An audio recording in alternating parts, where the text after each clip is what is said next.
সিলেটের ভোলাগঞ্জ রেলওয়ের loading station থেকে লুট হয়েছে শত কোটি টাকার সম্পদ। পুরো এলাকা তছনছ করে মাটি খুঁড়ে লুট হয়েছে কোটি টাকার পাথর।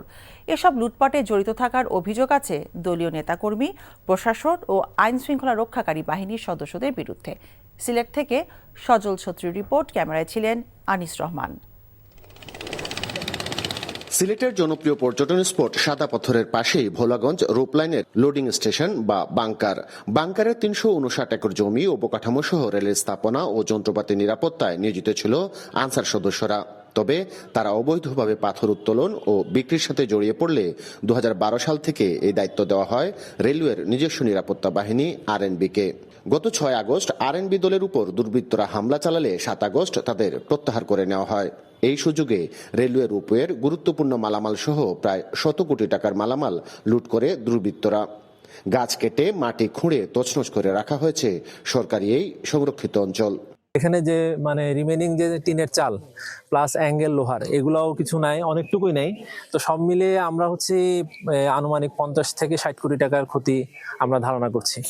রাজনৈতিক দলের নেতাকর্মী, প্রশাসন ও আইন শৃঙ্খলা রক্ষাকারী বাহিনীর সদস্যদের বিরুদ্ধেও এই লুটপাটে জড়িত থাকার অভিযোগ আছে। সম্প্রতি জেলা প্রশাসনের সাথে রেলওয়ে সংরক্ষিত এলাকা পরিদর্শন করেছে বৈষম্য বিরোধী আন্দোলনের কয়েকজন প্রতিনিধি। এর সাথে সম্পূর্ণ ভালোভাবে এঙ্গেজ সরকারি কর্মকর্তা অথবা যেই বিজিবি এবং স্থানীয় কিছু লোকজন খুব ভালোভাবে এর সাথে এঙ্গেজ। এই সম্মিলিত লুটতরাজ বন্ধে অভিযান পরিচালনা ও মামলা করা হচ্ছে বলে জানালেন জেলা প্রশাসক। আমরা নিয়মিত অভিযান পরিচালনা করছি, তাদের বিরুদ্ধে আইনগত ব্যবস্থা নিচ্ছি, নিয়মিত কিছু মামলাও দায়ের করা হয়েছে। লুটপাটের ফলে দীর্ঘদিন ধরে পরিত্যক্ত রয়েছে দেশের একমাত্র রজ্জুপথ ভোলাগঞ্জ ছাতক রোপওয়ে। নষ্ট হচ্ছে প্রকল্পের কোটি কোটি টাকার মূল্যের যন্ত্রপাতি। কাজ না থাকলেও এ প্রতিষ্ঠানের কর্মকর্তা কর্মচারী ও শ্রমিকদের প্রতি মাসে দিতে হচ্ছে প্রায় অর্ধ কোটি টাকার বেতন ভাতা। সজল ছত্রী, এনটিভি নিউজ, সিলেট।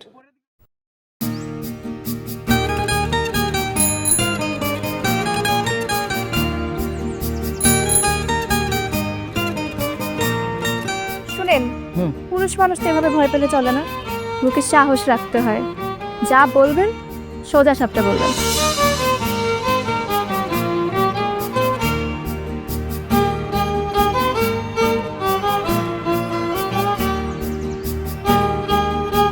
তো এই শীতে যে শীতের কাপড় ছড়ে আসছো, এটা কি ঠিক আছে?